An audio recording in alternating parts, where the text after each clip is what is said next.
Hello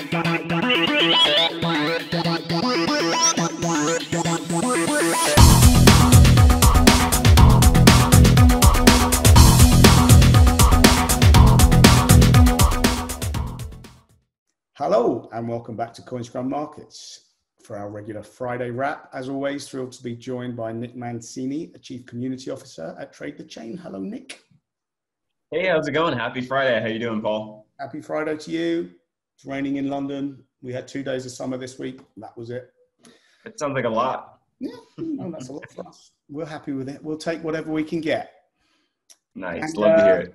It's been a mixed weather week in the crypto markets as well. It started off sunny and then the rain poured, but things have stabilized. So we'll come on to all of that. First, let's just look at some of the news. And I guess some of this news, point of news in particular was driving this price action this week. What's hit your radar? So I think the bullish news of the week, or what should have been bullish and kind of did lift us up, into the middle of the week, was the anticipation of El Salvador officially adopting Bitcoin as legal tender on their soil. So that involved purchasing, I believe, 200 Bitcoin initially. I think they've upped that up to 300 or 500 now. And pretty much every merchant, restaurant, store, whatever, accepts Bitcoin now. So they'll give you a QR code, you scan it, links you to the Lightning Network, you pay with Bitcoin. So that's good. But what was unfortunately also taking place at the exact same time as we were anticipating this announcement is the SEC was, doing their jobs, so to speak, whatever that really entails, as a lot of people have kind of been asking what that entails lately. Basically the two big stories, the first one that dropped was that the SEC was probing Uniswap. Now, as we discussed in the kind of a few Trade the Chain episodes, what is very odd about this is it's very rare that a probe leaks like this. If the SEC is just looking at you, the SEC looks at a lot of people. I mean, that's what they do. They have to look under the hood to see if anything's wrong, to see if there's a case. So they're just looking now. There's nothing official, but this definitely, the Uniswap news spooked the heck out of the market and kind of caused that first drop that we'll talk about in the sentiment and price charts. And then shortly after that, the SEC announced that they were in a heated, or I guess Coinbase more or less announced that they were in a heated kind of now legal battle with the SEC in regard to Coinbase's new lending products.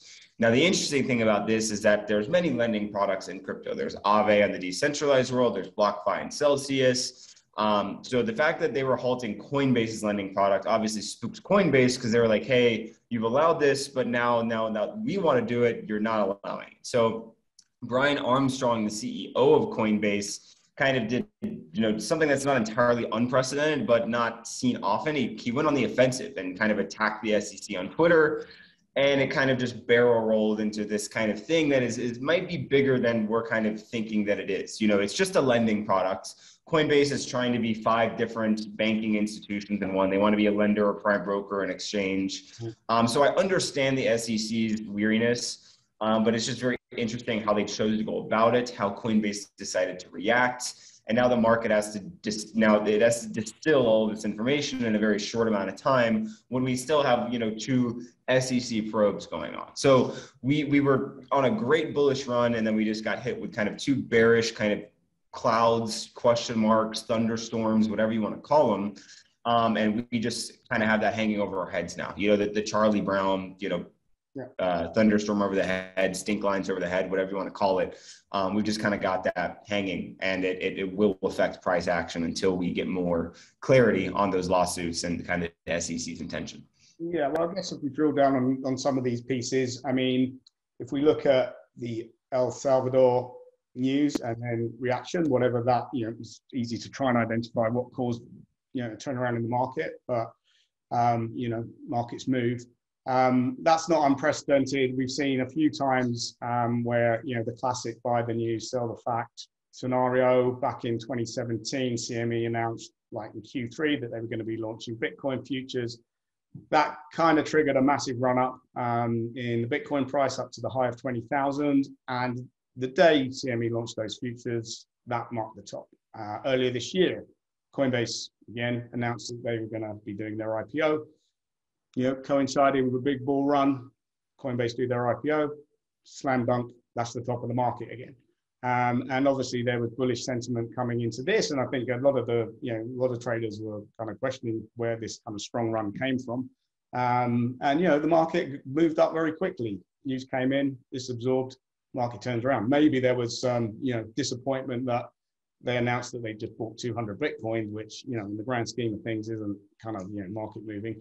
And so maybe that took some of the heat off. And then obviously the other news items that you mentioned. I mean, looking at the Uniswap SEC case, it does seem that the SEC, much as they did during the ICO frenzy, I think their questions are around whether on the Uniswap DEX, assets which could be construed as securities are being traded and listed. And now this opens up obviously a big can of worms around any developers in the space building decentralized or publishing decentralized code. Who's responsible for this? But I guess, maybe first salvo was shot across the bow, and it's how the industry reacts going forward. Is this going to be a longer term game of cat and mouse? We'll see. Coinbase, I mean, that is a tough one, isn't it? I mean, there's plenty of these lending products. They're not offering bonds, which could then be construed as a security. It's like an interest-bearing account. I mean, I don't know. So it'll be interesting to see how that one pans out and how it affects the rest of the industry. But, they're the market movers, potential market movers of the week, or maybe it's just traders getting ahead of themselves and the market cooling off. A final note about Coinbase, and I think it's funny that you mentioned that, is because you're right. Coinbase has been like the market mover, right? So Coinbase's actions, Coinbase's success directly coincides with crypto market success. People kind of just one-to-one that and sandwich it together. But what's interesting is FTX is now, I believe, 60 to 70% of Coinbase's total volume in less than a year. So they went from less than a quarter to now nearly 3/4 in about a year's time. So there's a lot of talk that FTX might usurp Coinbase as the top exchange. And then what happens to Coinbase, the Coinbase effect on the market. So I think that'll be another kind of sentiment discussion that we might be having in, maybe 6 months' time. Mm-hmm. It'll just become the SBF effect on the market. Yep. Yeah, exactly. Okay, well, look, let's start by looking at the sentiment charts and, looking back on the week and what they might be indicating for the week ahead. I must say we'll come onto it when we get onto the technicals, but, tick on the board for you in terms of what you were suggesting might happen last weekend, and especially around the dominance charts. We'll come onto them soon. Let's start by looking at the Bitcoin sentiment. Yep, it definitely feels good to see the week starting off with the blue line, which is the price line, heading higher, which is what we predicted last weekend. So it's good to be vindicated there. What is unfortunate is just the nature of what happened following that. So, I mean, we did have wonky sentiment during the week. Clearly that Sunday, people are expecting some bearishness moving into earlier in the week. That didn't happen. We ended up lifting back up, and then sentiment obviously flipped on its head, with the SEC news. And I think what's most interesting about the current chart right now for Bitcoin is just where it's at going into the weekend. So we dipped into bearish territory. We had a double bounce. We dipped out of bearish territory into bullish sentiment. Price lifted a little bit, and now price is clearly in a decision-making zone, and sentiment is just barely leaning bullish, almost neutral, but seems to be, kind of wanting to lift higher. So this is something we'll be watching this weekend. If Bitcoin sentiment continues to be bullish, we expect price action to follow. But we will be discussing, obviously the Bitcoin technicals and the different routes that Bitcoin could take given certain price action. So I think probably one of the biggest things to look at for this chart right now is obviously green sentiment going into the weekend on a Friday. Could that change? Yes. But is it positive that it's currently bullish now? Yes. But the trading volume is obviously slightly down. So this was actually a bit higher last week going into the weekend, which is, not entirely concerning to only see -3%, considering we had a boost last week. But obviously volume is lower. So we do know it's a bit easier to push price around when that happens. And then Twitter volume is about the same. So people are still curious about Bitcoin as they were last weekend. which is also very interesting. So just understand that Bitcoin is heading into the weekend with a bit of a bullish outlook from traders, but we'll talk about the technicals when we get there. Okay, well, let's move straight on to the Ethereum sentiment chart then. Let's do it. So, a bit similar to Bitcoin, but just not as extreme in the motions. Started off, weekend was bullish. You can see that when it started to turn bearish, price more or less kind of just flatlined. And then we had obviously the bad drop in the middle of the week caused by the SEC probe. So sentiment has been very in line for Ethereum, and sentiment has very much helped with the prediction of price action. And very much like Bitcoin going into the weekend, we're actually a lot more bullish, I should say, bullish. Green equals bullish going into the weekend than Bitcoin. So this is another thing to watch out for. Obviously, we have lower trading volume. We've got slightly lower tweet volume, but nothing is market shaking or kind of, extremely worrying. It's kind of in that range where it's just kind of what we would expect for the weekend. So to see sentiment green and bullish going into the weekend is obviously positive, but we will discuss the different routes in the technicals. Well, let's do that right now, Nicholas. Let's do that right now. Let's look at the Bitcoin technical chart. Firstly, I must say, last week you said going into the holiday weekend, you saw some strength coming in Bitcoin. I was kind of a little bit doubtful, but I woke up on Saturday morning and I'm like, hell, that boy was right. That boy was right. And you did caveat it that it might just be over the weekend, wasn't necessarily something longer term throughout the week. So good call there, my friend, good call. What are these magic charts telling you now? Thank you very much for the kind words, Paul. So what the words are telling me now, and clearly I wish that I was more right in predicting what was I think a 10-15% drop, but we're not, crystal ball doesn't work 100% of the time. So we have to react after the fact. So what we're sitting at right now is I've kind of drawn another trading range. And now this is not perfect because this is relying on the first bounce, but this gives you a really good metric on where price action may move for the next at least 48 to 72 hours. So where we're at right now is right around that 46.2K level. Now, in a bullish scenario, now you see, we're talking about sentiment rising, is that price starts to lift up here and then challenges the 50 MA, the 50 moving average, which is what it currently broke through just the other day. So if things go well, we push the 50 MA into the center of the trading range, and then we kind of form, hopefully a bull flag, bull pennant, something like that, and then continue to lift higher to the top of the channel to then continue the trend that we were on before the SEC broke the news and the leverage traders just cascaded us into quite an interesting looking candle. Now, if we don't continue to lift up, I expect either the 100 moving average or the bottom of the trading channel to act as initial support. Now, there's a phenomenon in trading that whenever support is hit once, it is generally always retested. Now, you could say that second wick was a retest.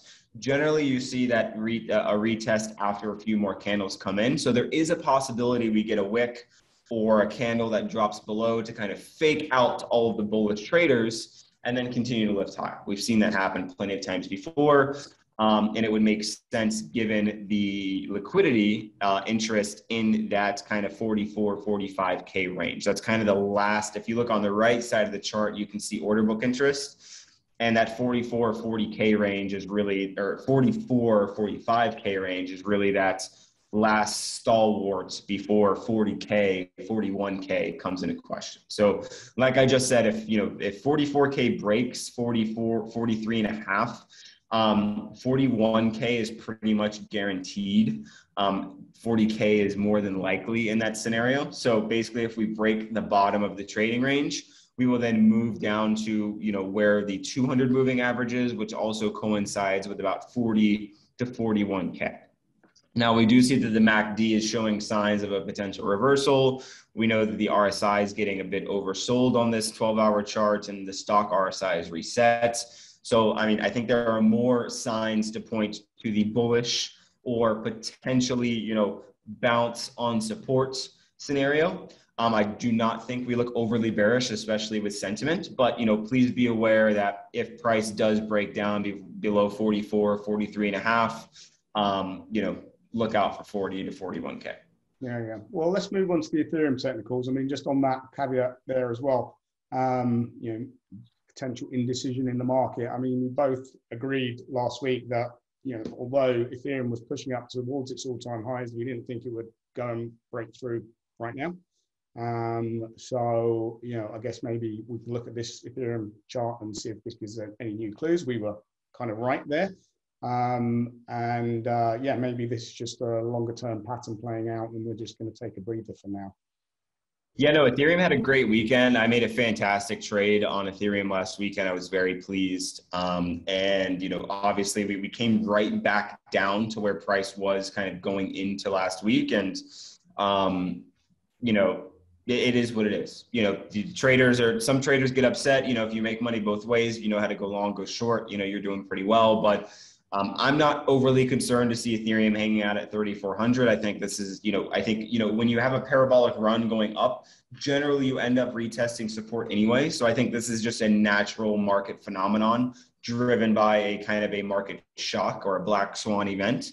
So what I'm seeing currently with the Ethereum technicals is, like I said, I like 3387. I like 3400. I like 3350. I think that's a decent support level, and I'm glad to see Ethereum caught there, even though many are obviously in despair seeing Ethereum, below 4K. So what I'm thinking going into with bullish sentiment, with RSI trying to reset, with MACD kind of reaching a level when it generally reverses, is that hopefully we kind of move up to the maybe 3,600 range, flip that 3,600 level to supports, and then continue to move higher. Now, I think that's a little bit unlikely to just immediately happen out of nowhere. So I think we maybe have just a slow grind or maybe some more chop right around this 50 moving average that I kind of demonstrated with the orange arrows, which just means more consolidation, more volatility, more chop, more confusion, more scare, retail, so that institutional can come in and make a big trade at the opportune time. So I think watch out for a lot of chop, but if we do get upside, we really want that 3,600 level to get flipped into support. Yeah. Now, if the worst comes to worst, I honestly think that 3K is going to hold up strong. We have a lot of interest in 3K to 3,200 as demonstrated by the order book levels on the right side of the chart. So I think it's going to be very tough for someone to just bust through there. I think if we do drop into that 3,100 level, we will probably get picked up. And then hopefully, we get some bullish momentum coming on the heels of that. So I'm not overly bullish on Ethereum this weekend, even though sentiment is looking a little bit more bullish, but we have seen crazier things happen. And I think the most likely scenario is more volatility, more market chop, hopefully to the upside. Yeah, okay. Well, let's move on to the charts we've been discussing for a number of weeks now, is the dominance charts. And I think these have been definitely flagging some interesting scenarios. We'll start with the Bitcoin one, and then after that, the Ethereum one. And, we've kind of seen this decoupling. I think it's been quite noticeable over recent weeks where, Bitcoin was definitely lagging the rest of the market. Ethereum and the other alts were kind of going in tandem, and then Ethereum kind of decoupled from the alts. So we're getting some really good signals here, I think, from these charts. So let's start with the Bitcoin dominance chart. Yeah, so I've kept the support lines in here for our previous conversation so people can see kind of where we've come from in our analysis of the Bitcoin dominance. So when we first started talking about, look how high it was, nearly 44, 45%. Now we're, talking about how it might go down to 30 in the 30s by the time we talk next week. So we've broken the second support level. We've retested it as resistance. It's clearly acting as resistance. Could it turn around here? Yes. Is it likely? Not entirely. So it does look like Bitcoin stuck around 40% for the dominance. That does not spell much confidence for its strength compared to other coins in the market, such as Ethereum, Solana, ADA, Polkadot, et cetera, et cetera. That does not mean that Bitcoin will not perform well. Bitcoin can still go up and lose dominance. It just means that other coins are performing better and have greater price increases in terms of percent than Bitcoin does in that same time period. So you can still make money on Bitcoin. It's just you're likely to make money on other assets. So it's very interesting to see Bitcoin continue to drop. I think 40K will fight. I think you're gonna see a lot of chop around 39 to this 41 level. It's gonna fight. That's basically its last support. I think this is maybe the lowest it's gone in years, 2, 3, 4 years. So it's going to fight. I think the Bitcoin maxis are going to come out swinging. So watch out for Bitcoin and Ethereum to kind of trade blows over the next week. So I'm not going to really say one is going to be better than the other. I would guess Ethereum, but I think we're going to have to wait till the next week until this dust really settles to say, okay, for the rest of September and October, I want to be in X. Right now, I think Ethereum is the winner, but based on this chart, we could get a shock that shoots us up. But more than likely, this is not looking good for Bitcoin's dominance on the market. So let's move on to Ethereum because, this is a nice clean chart pattern here, isn't it? And last week we were saying, hey, there's that resistance. Going to go and test the bottom again. What did we do? Yeah, so like I said last week, I was like, we're touching resistance. And when you touch resistance, you can go long. I generally don't. It's very risky. So I was like, this is generally when I might place the shorts and kind of fade the trade, so to speak. And we were right. So we were correct that Bitcoin was stronger last week than Ethereum was. Obviously, Ethereum had a much steeper drop than Bitcoin did in terms of dominance. And Bitcoin was obviously the better trade to be in at that time. But just, on the reciprocal of our opinion last week is we were going to fade the resistance level. Now I want to support, the support level. Mm-hmm. So we're kind of reaching that level where, it could drop further today, that more of a Friday kind of sequence. Like I said, that orange level, we get a kind of that big wick down or some sort of shock to 3,100, 3,200. That would bring us directly to this ascending wedge support. And now if I see an ascending wedge and it's bouncing on support, I'm generally going to buy or go long probably 8 to 9 times out of 10. That's just a good way to trade. If you trade the trends, you take your chances as long as everything lines up. So what I would do here is I would go long Ethereum dominance if I could. So I think Ethereum dominance looks great, and an ascending wedge is a fantastic pattern. I think Ethereum has a lot going for it over the next week. But again, take this analysis with a grain of salt because we just had a black swan event, because the market's still settling on exactly what type of footing and price levels it wants to be for the next legs. Take this with a grain of salt. I would not go crazy with leverage this weekend. If at all, I might just do some spot trades this weekend, knowing that the volatility could be larger than normal. Very sensible advice, Nick. So let's finish up other dominance. I mean, we've seen some tokens have a rocket up their butt this week. Everyone seems to be loving Solana. Near had a good run, very strong run as well. So some of these alt networks, looking to come in and eat Ethereum's lunch, having an impact on the market. What's this telling us? Yeah, so I mean, you're not kidding. Near, AR, Polkadot, Solana, ADA kind of pulled back, but had a crazy run. I kind of want to say Solana is the one driving this chart, but I do know it takes a teamwork to make the dream work. So what we're seeing here, and I think kind of, ding, ding, ding, we won. And if you're an altcoin, bull, is we broke the bull flag. I think we've been talking about this bull flag for 3 weeks, Paul. We broke it. We broke out, we flipped it to support, and now we're heading higher. I mean, that is the exact route that we discussed that we wanted to take. We wanted to flip it. We wanted to turn those moving averages to support. We wanted to move higher. If you were trading altcoins, I am, so I'm a bit happy. But what we want to see is this momentum continuing. So we're seeing the Ethereum dominance drop. We're seeing Bitcoin dominance drop. Now, both of them continue to fall and Ethereum breaks through that ascending wedge. Then altcoins outside of the ERC20 ecosystem are going to go bonkers. Like if you're not in a non-Ethereum L1 during Q4, you are probably going to get some serious FOMO. Now, I'm not telling you to go buy non-Ethereum L1s. It is risky. Obviously, I think Ethereum is the better network and probably going to be much more of a long stay. But judging by this chart, it does look like everything other than Bitcoin and Ethereum is poised to have a lot of fun over the next 2, 3, 4 months. So this is just classic textbook technical analysis. We did break out, the best place to go long would have been on the support retest. Would I go long right now? Maybe a small one, maybe something, marginally little. But again, we're going into a weekend where we know trading volumes decreased. We just had a black swan event. We're waiting for the dust to settle.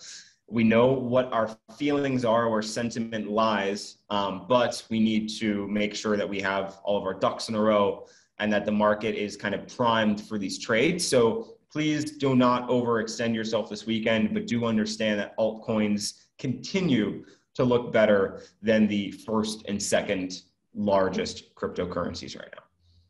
They do indeed. Look at those converging moving averages all pointing up. So, but, as you say, trade carefully. Everyone be safe out there. Nick, another great roundup. Thank you for joining us as always, and we will get you back next Friday. Have a great weekend. Thanks so much, Paul. You as well.